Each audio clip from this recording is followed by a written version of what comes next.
Dijonai Carrington took some wild shots at Caitlin Clark, her fan base, and pretty much everybody on Twitter that supports CCFC. That had already split the WNBA community in half.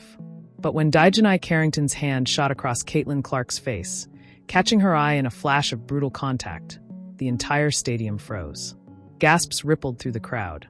Commentators stopped mid-sentence. Even players stopped breathing. And in that split second, the world didn't see a mistake. They saw a war ignite. Caitlin stumbled back, clutching her face, blinking through the shock, while the arena erupted in a chaotic mix of outrage, boos, and gasps. Phones flew into the air, fans recording, tweeting, screaming. #IPokeGate exploded online before Caitlin even made it to the bench. Angry fans demanded suspensions. Analysts declared it the ugliest moment of the season. And while the world threw blame like fire, Dijonai stood there, hands trembling, her face drained of color, knowing she had just stepped into the biggest scandal of her career. But the moment that wasn't caught on camera, the moment no one saw, was the one that would shatter the narrative completely. Because hours later, behind closed doors, away from the chaos, Dijonai Carrington broke down in tears, shaking, overwhelmed, and begging for the chance to say the words she feared Caitlin would never accept. And when she finally reached Clark, the apology didn't go the way anyone expected. Long before the iPoke sent shockwaves through the league, long before hashtags erupted and analysts sharpened their knives, Dijonai Carrington and Caitlin Clark carried a history neither of them ever fully acknowledged. A history stitched with rivalry, quiet resentment, mutual pressure, and the weight of eyes constantly watching them. And underneath all of it lived the same truth. Both had been shaped by fear. Fear of failing. Fear of being replaced. Fear of being misunderstood in a league where every mistake becomes a headline. For Dijonai, that fear began years before she ever reached the WNBA. She grew up fighting for recognition, pushing through injuries, criticism, and the brutal reality of being overlooked. Her journey wasn't cushioned by hype or headlines. It was built on grit, clawing her way into rotations, fighting for every minute. She'd heard the whispers, inconsistent, too emotional, too physical, labels that stuck to her like thorns. Every time she stepped on the court, she carried the weight of proving she belonged in a league where roster spots vanish without warning. Caitlin Clark's rise, meanwhile, was a different storm entirely. She didn't fight for attention. It crashed onto her like a tidal wave. Fame, expectations, celebrity-level pressure. Every arena she entered became a broadcast event. Every shot she took turned into a viral moment. Fans adored her. Haters obsessed over her. And the spotlight that crowned her was also a spotlight that burned. She was expected to be flawless, to carry teams, to uplift ratings, to never crack under pressure. But inside, the pressure stacked like bricks on her chest. And somewhere in the middle of those two worlds, their paths collided. Their rivalry began the moment Caitlin entered the league with a storm of headlines. Some players loved her energy. Others felt she received special treatment. Dijonai wasn't jealous, not at first. But she noticed the shift. When Clark touched the ball, cameras zoomed in. When Clark scored, timelines exploded. When Clark got fouled, the league reviewed it in slow motion. And whether Dijonai admitted it or not, the imbalance gnawed at her. She wasn't angry at Caitlin. She was angry at how the world treated them differently. Behind the scenes, players whispered about it. Be careful around her. Anything you do becomes a scandal. That warning lived in Dijonai's head every time she defended Clark. It made her hesitate. It made her cautious. It made her resent the spotlight that she herself didn't have. But what no one knew was that Caitlin felt the same suffocating tension. She wasn't blind to how players looked at her. She felt the isolation of being the face of the league long before she wanted the role. She noticed the stares, the clipped conversations, the frustration when calls went her way. She didn't ask to be treated differently, but she couldn't escape it. The eye poke didn't happen in a vacuum. It happened at the boiling point of years of pressure between two players trapped in narratives they didn't choose. Earlier that very morning, Dijonai had woken up already on edge. She'd been criticized online the previous week for reckless defense. Her coach had ridden her about needing to be more aggressive, but not too aggressive. A near impossible balance. As she glanced at her reflection in the mirror that day, she saw someone exhausted. Tired of being misunderstood, tired of explaining herself, tired of fighting ghosts she couldn't name. Caitlin's morning hadn't been easier. Endless interviews. Constant comparisons. Analysts claiming she was soft, overprotected, and coddled by the refs. And on top of it, she'd been dealing with a lingering bruise under her eye from a previous game. A bruise she hid, not wanting people to think she was breaking down. So when they met on the court that night, both were volcanoes ready to erupt. They just didn't realize how close they were to blowing.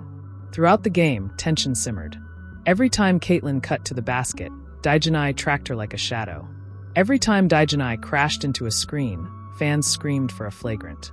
Every foul was met with boos, cheers, tweets, replays. Their matchups weren't just basketball, they were political. Late in the second quarter, there was a moment no one noticed. Caitlin fell after a contested rebound, landing hard. Dijonai reached down to help her up, a small, silent offering. But before Caitlin could take her hand, a teammate pulled her up instead. Dijonai's hand hovered awkwardly in the air before she pulled it back, pretending she hadn't been trying in the first place. A tiny, painful moment. One that stuck. The pressure kept tightening. Dijonai was tired of playing perfectly just to avoid being labeled as dirty. Caitlin was tired of being treated like she would shatter. Their bodies collided play after play, each collision carrying more emotion than the last. So when the eye poke happened, when Dijonai's hand whipped forward in a desperate defensive moment, it wasn't intentional. But it was the spark to a powder keg built from years of misunderstandings, frustration, fear, and fame. And the moment Caitlin grabbed her face, Dijonai's heart dropped into her stomach. She felt the world turn on her before Clark even looked up. She felt the headlines writing themselves. She felt the league judging her. She felt the fans sharpening their knives. That night, long after the game ended, long after the interviews were done, Dijonai sat alone in her car. The arena lights dimmed outside as she stared at her hands, the same hands she'd trained for years to control. She broke down, tears spilling, guilt crushing her chest. Because she never wanted to hurt Caitlin. Not physically, not emotionally, not like this. And with shaking hands, she made a decision that would change everything. That night, after the arena emptied and the chaos rippled across every corner of social media, the real storm began. A storm that neither Caitlin Clark nor Dijonai Carrington could have predicted, controlled, or escaped. What the world saw as an eye poke became something much larger, darker, and more explosive the moment the first slow-motion replay hit the internet. Freezing frames, zoomed angles, misleading captions, each one twisting the incident into something vicious and intentional. And as fans devoured the footage, the conflict between two players spiraled into a full-on league crisis. The first explosion hit Caitlin before she even made it to the locker room. Trainers crowded around her, checking her eye for scratches as cameras hovered outside the doorway like vultures. Her teammates tried to block reporters, but microphones still slipped through, voices firing questions. Caitlin, do you think it was intentional? Did Dijonai target you? Should the league step in? Caitlin stayed silent, partly because she didn't want to stir the flames, partly because she still couldn't fully open her eye. But the silence became fuel for speculation. Every second she didn't speak created a new headline. Every blink was dissected like a scandal. Inside the locker room, Caitlin finally sat, leaning forward with her head in her hands. She wasn't angry, she was overwhelmed. She didn't want Dijonai vilified. She didn't want fans turning this into another WNBA divides over Caitlin Clark situation. But she knew one thing with absolute clarity. No matter what she said, no matter how much she tried to calm the waters, the storm had already taken a life of its own. Meanwhile, in the opposing locker room, Dijonai was unraveling. Her teammates tried to reassure her, telling her it was an accident, telling her the league wouldn't blow it out of proportion. But every word felt like a lie. She saw the replays on a locker room monitor, slow motion, zoomed in, commentators' voices heavy with implication. The guilt hit her like a punch to the rib cage. Her hands trembled uncontrollably. Her breathing became uneven. She didn't care about the game. She didn't care about the final score. She cared about the look she saw on Caitlin's face when it happened. Not pain, but fear. And that image burned into her, eating her alive. When she got to her phone, everything burst at once. Her notifications were a battlefield. Thousands of comments. Memes. Threats. Accusations. Hashtag Bonner, hashtag Dirty Player, hashtag Protect Caitlin. One tweet had 1 million views already. A freeze frame that made the poke look intentional, malicious, slow. Fans believed it. Media amplified it. Influencers weaponized it. And then came the worst blow. A leaked clip appeared online, audio from the scorer's table. catching a referee muttering, "That looked deliberate." Deliberate. That word detonated like a grenade. Within minutes, outrage went nuclear. Talk shows demanded suspensions. Commentators said the league needed to send a message. Articles accused Dijonai of crossing a line. Even athletes from other sports chimed in, calling for punishment. Dijonai stared at the screen until her vision blurred. Shame, fear, anger, regret, all collided inside her, spiraling into panic. She didn't want to cry in front of her teammates. So she grabbed her bag, walked out without saying a word, and didn't look back. But the real twist came the next morning. The twist that turned a controversy into a full-blown WNBA war. The league's official statement dropped at 9:12 a.m. Only 3 sentences long. After reviewing last night's incident involving Dijonai Carrington and Caitlin Clark, the league has determined the contact to be excessive and avoidable. Further disciplinary actions are under consideration. Updates will follow. No suspension. But worse, suspense. The entire sports world exploded. And then, the first shocking twist hit. A leaked internal league memo surfaced, anonymously posted online, revealing something far more controversial. The WNBA had privately discussed using high-profile rivalries to boost ratings. The memo specifically named Clark versus Carrington tension, Clark versus Reese tension. And worst of all, a highlighted line, controversial contact fuels engagement spikes. The leak turned fans rabid. People began accusing the league of manufacturing drama. Some claimed the league let physical play continue intentionally. Others said Clark was being used as a pawn. And many believed Dijonai was being set up as the villain. Every conspiracy theory imaginable lit up the internet. The WNBA's credibility shook. Players became furious. Coaches demanded explanations. Reporters chased Kathy Engelbert like wolves. But the person hit hardest wasn't Caitlin. It was Dijonai, because the leak convinced people she wasn't just the player who poked Clark. She became the sacrificial villain, the league created antagonist, the face of controversy. Even teammates started acting differently, checking their phones, avoiding eye contact, whispering. Not because they believed she meant harm, but because they feared being sucked into the tornado. By afternoon, the pressure grew too suffocating. Dijonai made the decision herself. She sent a request to her team PR department asking for time to speak publicly. She wanted to apologize. She wanted to set the record straight. She wanted to stop the bleeding before her career bled out with it. But before her statement could be released, a video surfaced that shocked everyone. A fan-recorded courtside clip showed the poke from a different angle, an angle that revealed something no broadcast camera caught. Right before the poke happened, Caitlin had slipped. Barely, just enough to shift her face into the path of Dijonai's hand. It wasn't malicious. It wasn't targeted. It wasn't what the internet believed. For a moment, fans froze. The narrative began to shift. People said, "Wait, was this really accidental? Did we overreact? Was she wrongly dragged?" Dijonai saw the clip and burst into tears, collapsing into her chair. For the first time since the incident, hope flickered. But then, the twist inside the twist dropped. Another angle leaked. This one zoomed in tightly. Too tightly. Unnaturally tightly. Analysts immediately noticed something off. The footage looked manipulated. The timing seemed altered. The clarity was suspiciously enhanced. Someone had edited the clip. Someone wanted the narrative reversed. Someone was playing both sides. Fans were instantly divided again. What's the truth? Who leaked this? Who edited it? Who's protecting who? The league denied involvement.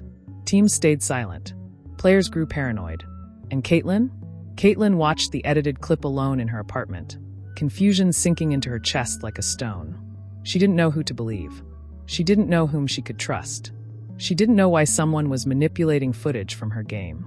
But one thing she did know: tension was spiraling far beyond basketball. And the deeper she looked into it, the clearer one truth became. Someone in the league wanted her and Dijonai locked in a manufactured rivalry. Someone was pulling strings. Someone wanted chaos. And Caitlin wasn't about to let her name be used as a weapon. She grabbed her phone, took a deep breath, and prepared to do something that would shake the entire league to its core.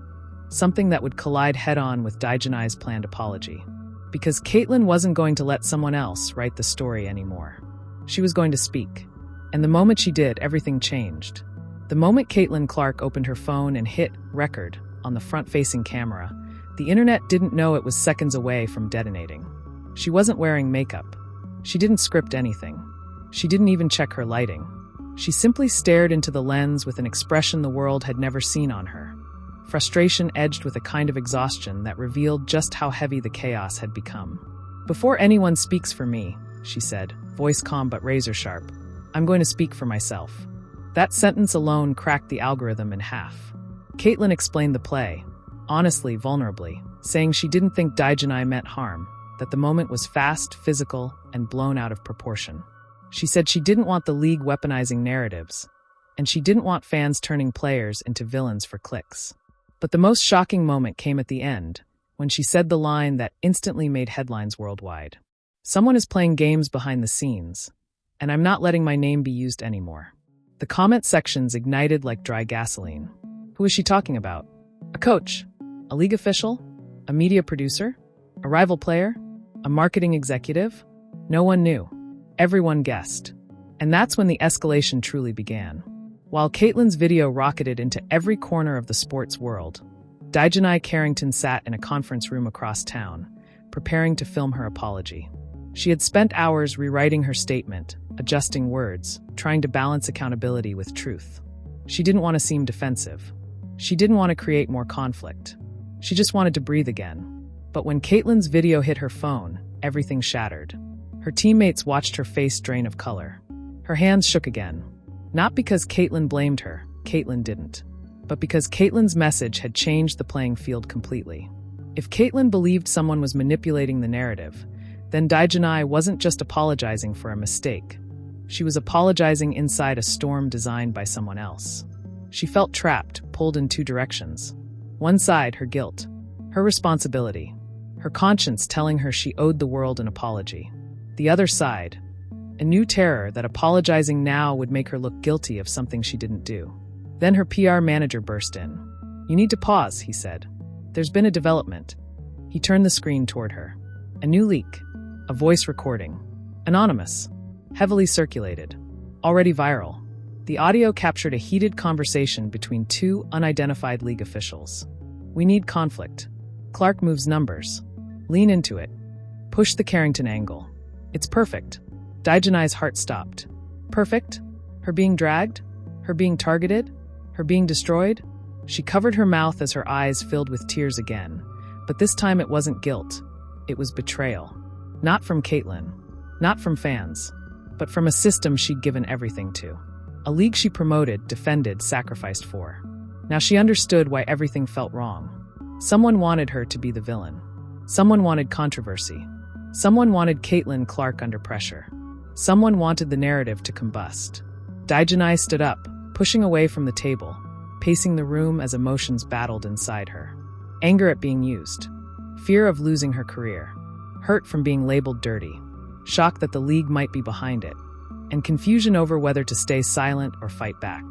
Her phone buzzed nonstop. Teammates texting support, fans demanding statements, reporters requesting interviews. But one notification made her freeze. A DM from Caitlin Clark. 6 words. "We need to talk. In person." Dijonai stared at the message for a full minute before finally typing back. "When?" "Now." 15 minutes later, behind a private training facility, with no cameras, no security, no PR teams, the two women finally met. The tension in the air was suffocating, not anger, but weight. Heavy, complicated weight. Caitlin spoke first. "You didn't deserve any of this." Dijonai's voice cracked. "I'm the one who hurt you." "No," Caitlin insisted. "The league is hurting both of us." For the first time, they weren't rivals. They weren't opponents. They weren't pawns. They were two athletes trapped inside a machine bigger than either of them realized. They talked, honestly, painfully, about the play, about the media wildfire, about the edited footage, about the leaked memo, about the pressures the league applied behind the scenes. They were interrupted only once. The sound of footsteps approaching. Caitlin and Dijonai both turned. Standing at the corner of the hallway was a league official. The same one whose voice fans believed was in the leaked audio. He froze when he saw them. Then he forced a smile, fake and tight. "Ladies, let's talk." Every alarm in both of their bodies went off. The timing, the location, the expression. Something wasn't right. He stepped closer. "I think there's been a misunderstanding." Caitlin crossed her arms. "About what?" Another fake smile. We simply want what's best for the league. Dijonai felt her stomach drop. There it was, the same tone, the same wording she'd heard in the recording. Even if she couldn't prove it, her instincts screamed. Caitlin asked, "Did you leak the memo?" He didn't answer. He just kept smiling. And then came the second major twist. The twist that sent shockwaves through the entire WNBA, something no one saw coming. The official looked directly at Dijonai and said quietly, "It would be better for everyone if you take responsibility." Publicly. Caitlin snapped. And oh, she's not taking the fall for something she didn't do. The official's mask cracked. His voice sharpened. "You both owe this league everything you have. Everything. Don't forget who controls your future." A threat. A blatant, reckless threat. Dijonai stepped back, shaking. Caitlin stepped forward, furious. "What did you just say?" He realized he'd gone too far. A second fake smile. A misunderstanding. He turned to walk away. But before he made it 2 steps, a phone buzzed in Caitlin's hand. A notification flashed. Live recording saved. Her face twisted in shock. So did his. She had unknowingly triggered her phone's auto-record during confrontation's safety feature, capturing everything he just said. Every word, every threat, every lie, every piece of manipulation. Dijonai covered her mouth. Caitlin whispered, "Oh my God." The official froze, color draining from his face. Then Caitlin lifted her eyes to him. "You're done." But the twist wasn't over. Not even close. Because someone else had recorded the confrontation too. And posted it. Live. To millions. Without any of them realizing. The tension inside the gym shot up the moment Paige's voice cracked. This wasn't just frustration. This was a superstar reaching her breaking point. Coaches exchanged looks, trainers froze, and even the usually unbothered veterans went silent. Everyone realized something big was about to happen. Paige wasn't someone who complained, and she definitely wasn't someone who lost control. So if she had snapped, then something underneath had been building for days, maybe weeks. Caitlin took one step forward, then another, her voice steady but serious as she tried to calm Paige down. But Paige wasn't listening. She wasn't hearing anyone, not even her best teammate. The pressure, the expectations, the comparisons, the nonstop spotlight, it all exploded at once. She grabbed her towel, shook her head at the coaches, and turned away. The entire room watched in disbelief. And then Paige walked out. The door slammed behind Paige, and the echo felt heavier than the sound itself. For a moment, nobody moved. Even the air inside the gym felt frozen. Coaches whispered, players looked around nervously, and every camera that wasn't supposed to record suddenly, accidentally stayed on. This was the moment everyone feared, and the moment Team USA hoped would never come. Caitlin stood there, staring at the door Paige had just walked through. She wasn't angry, she looked hurt. She understood pressure better than anyone. She'd lived through media storms, impossible expectations, and millions of eyes judging her every move. So she took a deep breath, pulled her hair back, and stepped forward. "All right," she said, clapping her hands once. "Let's lock in." And just like that, the team responded. With Paige gone, Caitlin didn't ask to lead. The team simply chose her. The gym felt different the moment Caitlin took control. Not louder, not crazier, just sharper. Players who had been unfocused suddenly locked in like they were fighting for roster spots again. Even the assistant coaches straightened up, watching closely as Caitlin stepped into a role she never officially asked for. She started directing traffic, calling out screens, correcting footwork, and even calming tension when 2 players argued over a defensive rotation. Her voice wasn't harsh. It was steady, confident, and exactly what the team needed in Paige's absence. Every drill became cleaner. Every possession had purpose. It was like the entire gym remembered why they were there. But behind all the energy, nobody could ignore the truth. Paige walking out had shaken this team. And until she returned, if she returned, Caitlin Clark was the gravity holding Team USA together. The entire WNBA world is still buzzing, still arguing, still spiraling after Dijonai Carrington's emotional breakdown, her shocking apology, and Caitlin Clark's unexpected response. But this story isn't over, not even close, and you are now part of what happens next. Because scandals like this don't just fade. They explode, they twist, they evolve. And the loudest voices always shape the next chapter. So now it's your turn. If you've been glued to every second of this chaos, if you felt the tension in your chest when Dijonai's voice cracked, if you saw the way Caitlin's expression shifted from confusion to sympathy to fear, then you already know one thing. This moment is bigger than the eye poke, bigger than the apology, bigger than the WNBA beef that started all of this. This is about rivalry. This is about pressure. This is about two careers crashing into each other under the brightest spotlight they've ever faced. And the next twist? It's only getting closer. So before the next headline drops, before the next leaked clip, before the next locker room bomb detonates, make sure you don't miss what happens. Hit that like button, not just for the content, but because every like forces this story into the algorithm so more fans see the truth behind this meltdown. Smash the subscribe button, because the next update could break at any moment. And when it does, you'll want to be the first to witness how Caitlin, Dijonai, the league, and the fans react. Drop a comment. Tell the world where you stand in this war. Was Dijonai sincere? Did Caitlin accept it? Should the league step in? Your voice is part of this storm. And turn on notifications, because this saga isn't slowing down. It's accelerating. What comes next might change the narrative forever, and when the next twist hits, trust me, you'll want to say you were here before the internet blows up again. This isn't just a story. This is a movement. This is a rivalry rewriting itself in real time. And it's far from over.